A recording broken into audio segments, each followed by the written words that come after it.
The final slam of the oak door was a sound as solid and irreversible as a gravestone settling into the earth.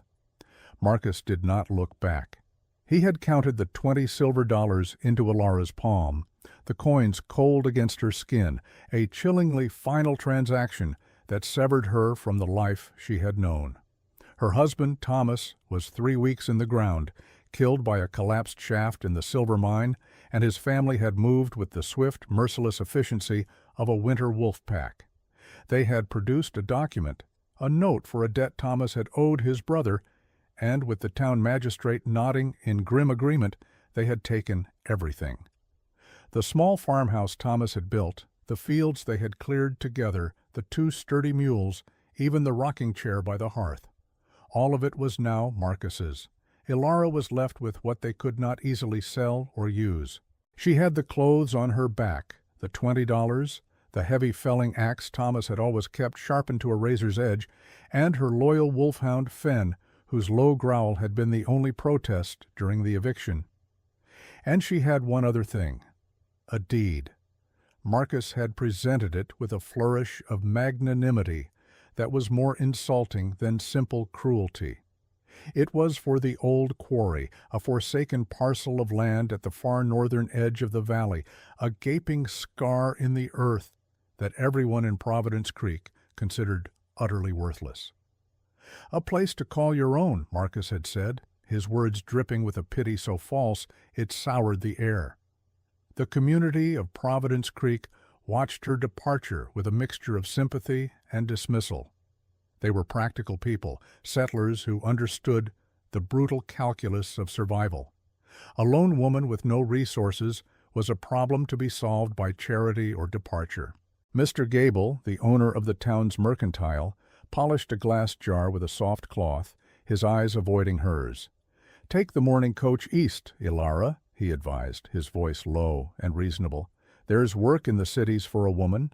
Sell me that deed for $1. It'll buy you a meal on the way." Others whispered similar counsel. The church offered a cot in the back room, a place of quiet surrender.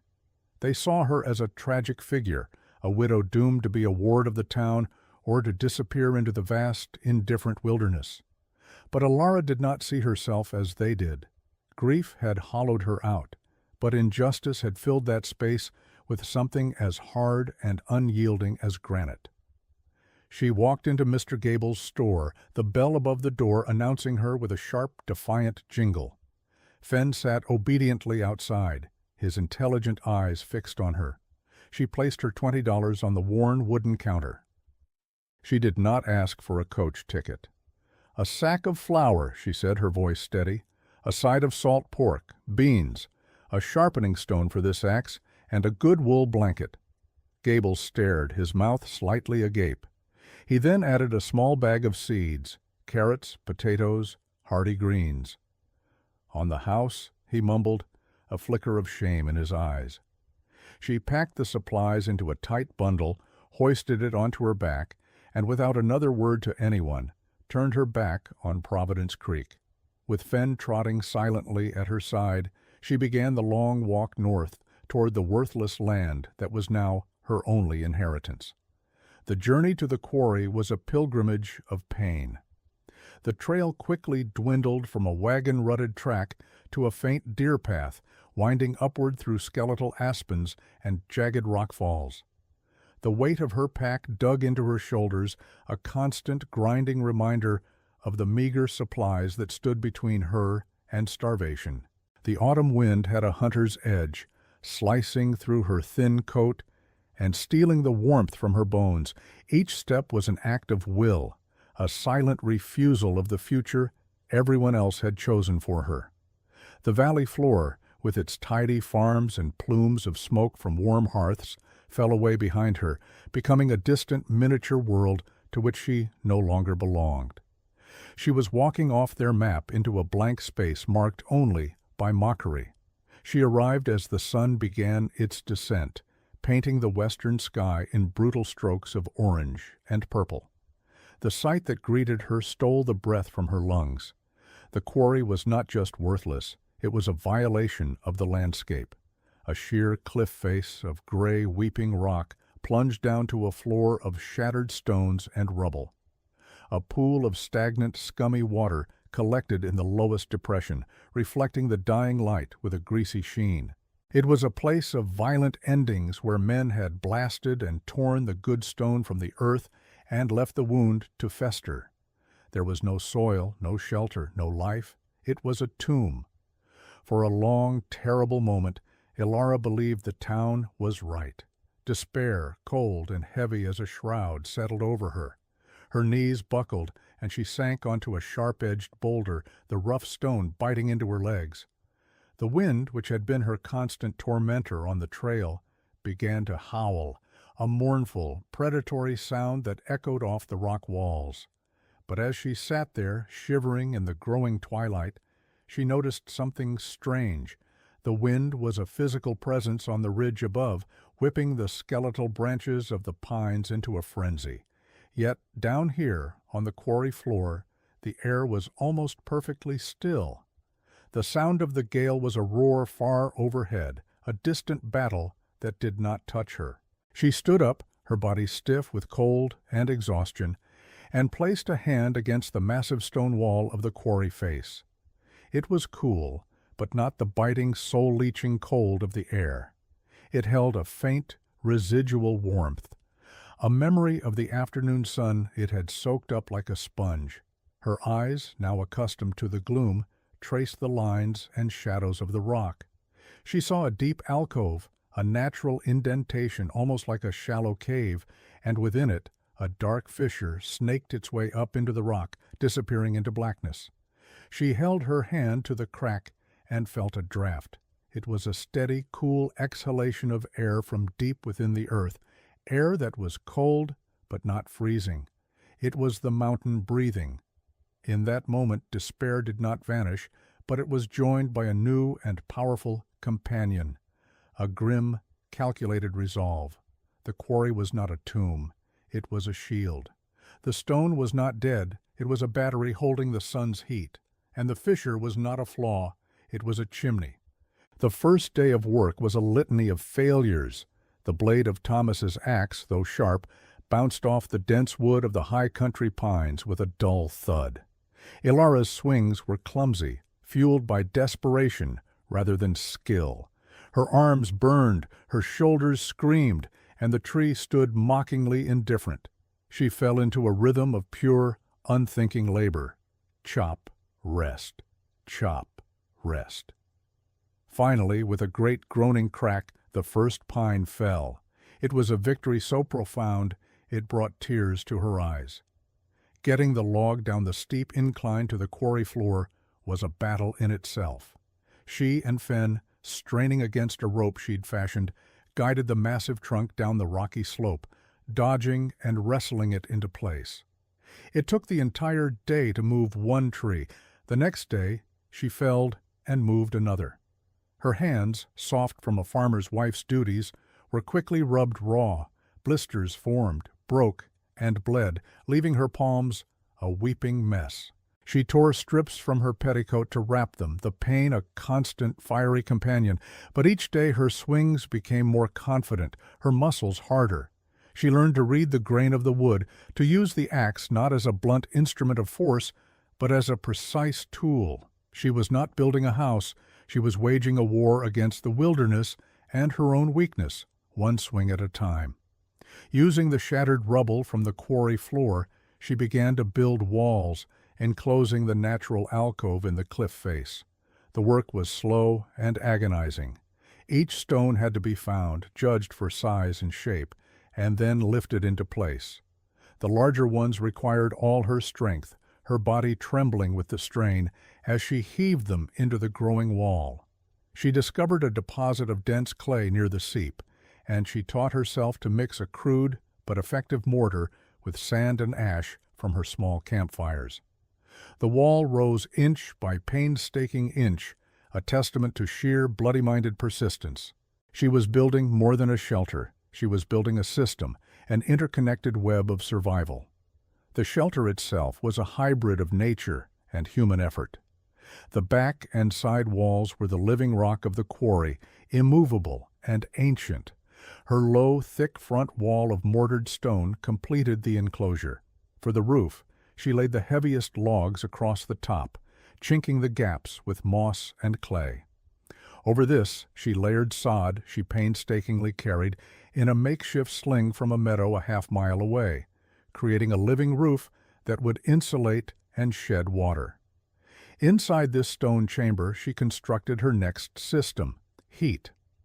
She built a massive hearth against the back wall of solid rock, carefully aligning it with the fissure she had discovered. When she lit the first fire, she watched with held breath as the smoke, instead of filling the room, was drawn sluggishly upward and into the crack in the stone, pulled by the mountain's own breath. The immense thermal mass of the quarry wall began to drink in the heat, and hours after the fire had died to embers, the rock itself radiated a gentle, persistent warmth that filled the small space. It was a miracle of stone and fire. Water came from the mountain too. Deeper in the cave system, beyond her main living area, she found a slow, constant drip of pure water seeping from a crack in the stone ceiling. It was a tiny, precious resource. Using a sharpened rock, she spent weeks chipping away at the stone floor beneath the drip, carving a shallow channel and then a wider basin. The work was maddeningly slow, but eventually she had created a small cistern, a stone bowl that collected the clean, cold water, ensuring she had a supply that was protected from the elements and would never freeze. Her final system was the most audacious. In the deeper part of the cave, where the ambient temperature was a constant cool, she set out to create a garden. Over countless trips, she hauled buckets of rich, dark soil from the meadow, filling raised beds she built from flat stones. In this subterranean, dimly lit space, she planted her seeds, potatoes, carrots, and hardy greens that could survive with minimal light. She cultivated mushrooms on rotting logs she dragged inside. It was a garden of the dark, a secret farm hidden from the sun and the frost. After a month of this relentless labor, her supplies were dwindling. She needed more than flour and beans. She needed a sustainable source of food. She needed life. With Fenn at her side, she walked the long miles back to Providence Creek. Her appearance was a shock to the townspeople. She was thinner, her face weathered and browned by the wind, but her eyes held a new, steely light. Her hands were calloused and scarred. She was no longer the pitiable widow. She was something wilder, something they didn't recognize. She walked into Gable's Mercantile and used the last of her silver dollars to purchase 2 milking goats and 6 scrawny chickens. As she was leading the animals out of town, a rope in each hand, Marcus rode by on his fine horse. He pulled up, a look of incredulous amusement on his face. "Livestock?" he laughed, a harsh barking sound. "Taking them up to your rock pile, Ilara? What will they eat, Stones?" The men with him chuckled. The nickname was born in that moment of public scorn. The Quarry Widow. Ilara did not answer him. She simply met his gaze with her own calm, unwavering stare, and then turned and began the long, slow journey back to her quarry, her small, noisy flock in tow. Fenn, her constant companion, her only ally, trotted beside her, his presence a silent comfort against the world's derision. He had been with her through every moment of crushing labor and lonely triumph. He had helped her drag logs, his weight adding to her own. He had stood guard through the long, dark nights, his deep growls warning away the unseen creatures of the forest. He was her shadow, her warmth, her silent confidant. Back in the quarry, she built a sturdy, stone-lined pen for her new animals inside the main shelter adjacent to her living area. Their body heat, she knew, would add to the precious warmth of the space, another small gear in her intricate machine of survival. The name stuck. The Quarry Widow became a piece of local folklore, a cautionary tale whispered over fence posts and in the pews after Sunday service. Hunters who passed along the high ridge would sometimes peer down into the scar in the earth, shaking their heads at the wisp of smoke that curled from the cliff face. They reported seeing a lone figure moving stones, a dog always at her side. It was madness, they agreed, a woman trying to live in a hole in the ground. Mr. Gable told his customers it was a terrible shame, that her grief had surely broken her mind. Marcus, with a performative sigh, would tell anyone who listened that he had offered her a place in his home, but her pride and foolishness had driven her to that desolate rock pile. Her solitude was absolute. As the last of the autumn leaves fell, and the world was painted in shades of gray and brown, Ilara's life settled into a deep, quiet rhythm. Her world shrank to the dimensions of the quarry and the systems she had built within it. Each day was a cycle of essential tasks, a liturgy of survival.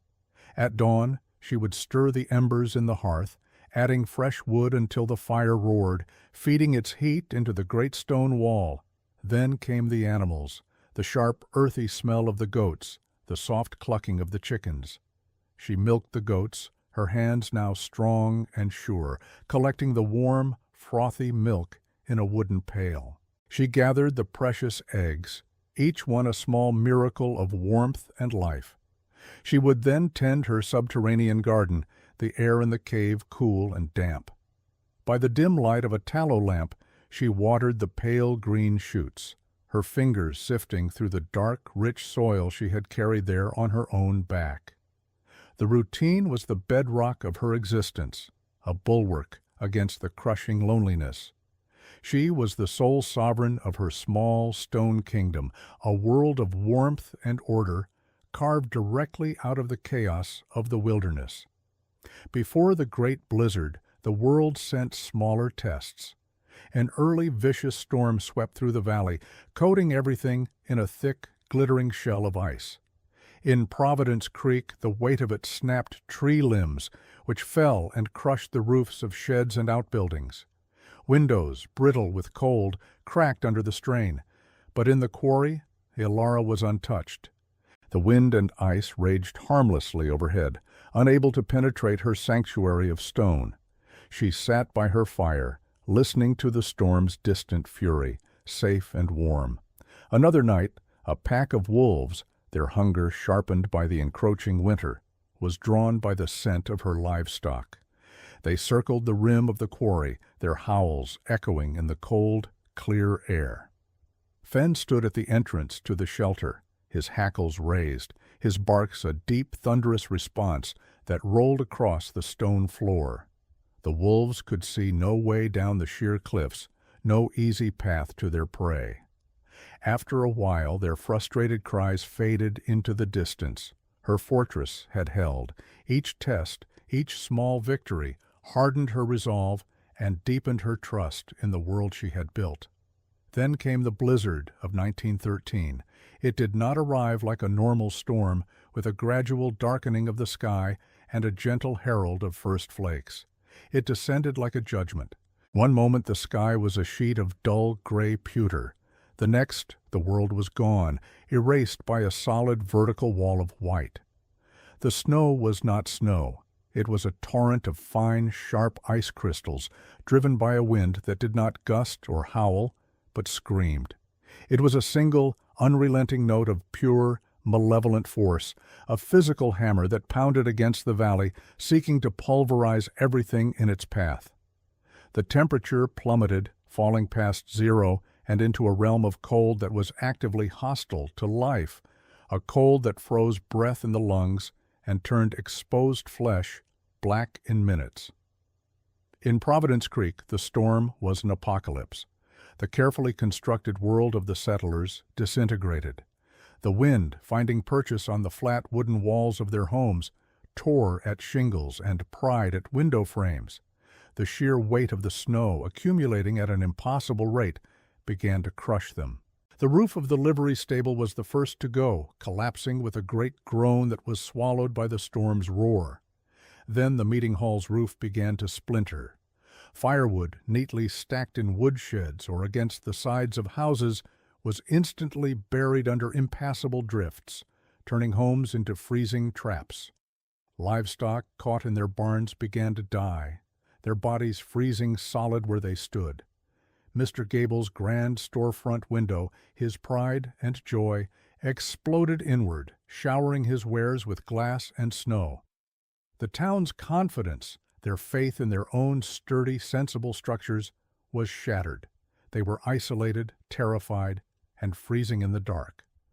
But down in the quarry there was a profound and almost holy calm. The wind, that monstrous, destructive force, was a distant entity, a sound from another world that passed harmlessly over the lip of the quarry high above. The stone walls did not shudder or groan. They were part of the mountain itself, indifferent to the storm's fury. The snow fell straight down into the open pit, but Ilara's living roof, shielded by the overhang of the cliff, caught little of it. Inside her shelter, the fire in the great stone hearth burned with a steady, hypnotic pulse. Its heat poured into the rock wall, which in turn radiated a deep, penetrating warmth that filled every corner of the room. Her animals were calm, insulated from the terror outside. The goats chewed their cud placidly, the chickens slept, their heads tucked under their wings. Her cistern was full of clean, flowing water. Her impossible garden was safe in its subterranean cradle. She was not fighting the storm. She had built her life in a place the storm could not reach. On the third day, when the blizzard was at the absolute peak of its fury, a sound came that did not belong in her world of quiet order. It was a frantic, desperate pounding on her thick plank door. Fen erupted in a deep-chested barrage of barks, but the sound came again, weaker this time. Ilara unbarred the door, pushing against a small drift that had formed outside. A figure, caked in snow and ice, stumbled and fell across her threshold. It was Marcus. His face, visible in the firelight, was a mask of frozen agony and terror. His beard was a solid block of ice. His skin was waxy and white with frostbite. He was barely coherent, his words tumbling out in ragged, choked gasps. His son, little Thomas, named for the husband they had both lost, was sick. A fever had taken him, and it was raging. Their farmhouse roof had partially collapsed under the snow. Their firewood, buried under a 10-foot drift, was gone. His wife, Sarah, was huddled with the boy, trying to keep him alive with their own body heat. But they were losing. They were freezing to death. Ilara looked down at the man who had cast her out, the man who had taken her home, mocked her survival, and left her to perish in this very hole. A hot, bitter wave of remembered injustice washed over her. The satisfaction of it was a temptation, a dark and seductive warmth in her veins. She could close the door. She could leave him to the fate he had so carelessly assigned to her. It would be justice. But then, through the haze of her anger, she saw the image of a small, feverish child wrapped in freezing blankets. She saw the face of her husband, Thomas, and the impossible innocence of a child who bore his name. She looked at Marcus, no longer the proud, cruel rancher, but a broken father begging for his son's life. The choice was not a choice at all. It was a simple, brutal necessity. She moved without a word. She pulled Marcus farther inside, away from the door, and pushed a cup of warm goat's milk into his trembling hands. Then she went to her indoor wood pile, precious dry logs, stacked high against the stone wall, and began loading a small, sturdy sled she had built from scavenged pine. She piled it high with firewood. She filled a goat skin with warm broth from a pot simmering by the fire. She wrapped 2 of her thickest wool blankets around the wood. Then she turned to her great dog. She strapped a simple harness she had fashioned over Fenn's powerful chest and attached it to the sled. She looked at Marcus, who was staring at her, his eyes wide with a dawning, horrified understanding. "Show me the way," she said, her voice calm and clear above the distant shriek of the wind. Together they plunged back out into the white hell of the storm. The journey was a nightmare, a blind struggle through a world with no landmarks, only the suffocating pressure of the wind and the blinding swirl of snow. It was a journey guided by a father's desperation and the unwavering strength of a loyal dog. When they brought Sarah and the sick child back to the quarry, the shock of the transition from the frozen chaos outside to the warm sanctuary within was a physical blow. Sarah, half carrying her limp son, stopped dead just inside the doorway, her eyes struggling to comprehend what she was seeing. The warmth was the first thing, not the scorching temporary heat of a wood stove, but a deep, radiant warmth that seemed to emanate from the very stones. Her gaze fell on the great hearth, where a fire burned with a calm, steady light. Then she saw the animals, safe and placid in their clean pen. And then, most impossibly of all, she saw the garden. Against the far rock wall, under the soft glow of a lamp, were rows of green, living plants. It was a sight so fundamentally at odds with the dead, white world outside that it seemed like a hallucination. This place, this worthless hole, this quarry widow's folly, was the warmest, safest, most alive place she had ever been. Marcus stood numbly, his gaze sweeping over the impossible scene. He saw the neatly stacked firewood, the cistern of clean water, the shelves of preserved food. He saw the intricate, thoughtful systems that had been built not in defiance of the wilderness, but in partnership with it. He looked at his son, now wrapped in Alara's blanket, placed gently by the hearth, the color already starting to return to his pale cheeks. He turned to Alara, who was quietly ladling more broth into a bowl. The arrogance and cruelty had been stripped from him by the storm, leaving only a raw and terrible shame. "We were wrong," he said, his voice cracking, thick with emotion. "I called you a fool. I told everyone you were mad. I drove you out here to die." He choked on the words, his eyes filling with tears. "My God, Alara, we were the fools." Alara did not answer with accusations or recriminations. She did not say, "I told you so." Her victory was not something that needed to be spoken. It was all around them, in the warmth of the air, in the solidness of the stone, in the quiet beat of survival. She simply handed the bowl of broth to Sarah. "There is food. Eat," she said, her voice soft but firm. "The boy needs to be warm." Her grace in that moment was a force more powerful than the blizzard, a quiet act of mercy that shamed them more deeply than any angry words could have. She tended to the sick child, fed the desperate family, and shared the warmth she had so painstakingly created, asking for nothing in return. When the great blizzard finally broke, the sun rising on a world transformed into a landscape of pristine, deadly beauty, the quarry had become a refuge. Alara, with Fenn's help, had made 2 more harrowing journeys into the storm, guiding the Gables and another family back to her shelter.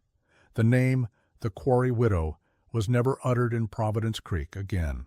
In its place, a new name arose, spoken with a reverence bordering on awe: the Hearth. When the survivors finally emerged from their frozen homes, they saw the devastation, but they also saw the thin, steady plume of smoke rising from the quarry, a beacon of life in a valley of loss. People came not to mock, but to learn. They came with hats in their hands, their faces etched with humility, and they asked her how she had built her walls to hold the heat, how she had vented her fire into the mountain, how she had found water and grown food in the dark. The great blizzard of 1913 was the breaking and the remaking of Providence Creek. They rebuilt, but they rebuilt differently. New homes were constructed with deep stone foundations and thick, insulated walls. Farmers learned to dig cellars deep into the hillsides, creating spaces that held the earth's steady temperature. The value of thermal mass, of working with the landscape instead of just building upon it, became a core tenet of their survival. Alara's methods were studied, copied, and adapted. The quarry, once the worthless edge of their map, became its new center, a landmark and a legend. Her story was told to travelers and newcomers, a foundational myth of their town, a tale of a woman who had been discarded and had turned the very rock of her rejection into a sanctuary. Ilara never left the hearth. She lived out her long years in the quiet, warm world she had carved from the stone. She never remarried, finding a deep and abiding peace in her solitude, surrounded by her animals and her gardens. Her legacy was not written in books or carved on monuments. It was written in the very architecture of the valley, in the sturdier homes and the wiser farmers. She had taught them that what one person sees as worthless, another, with courage and vision, can transform into the very heart of survival. She proved that the strongest shelters are not built merely of wood and nails, but of an unbreakable will, a deep understanding of the world, and the quiet grace to offer warmth to those who once left you in the cold. In her final years, she would often sit by her fire, an old woman with skin like wrinkled leather and eyes as clear as a winter sky, watching the sunset paint the quarry walls in hues of gold and rose, the great-grandson of Fen sleeping peacefully at her feet.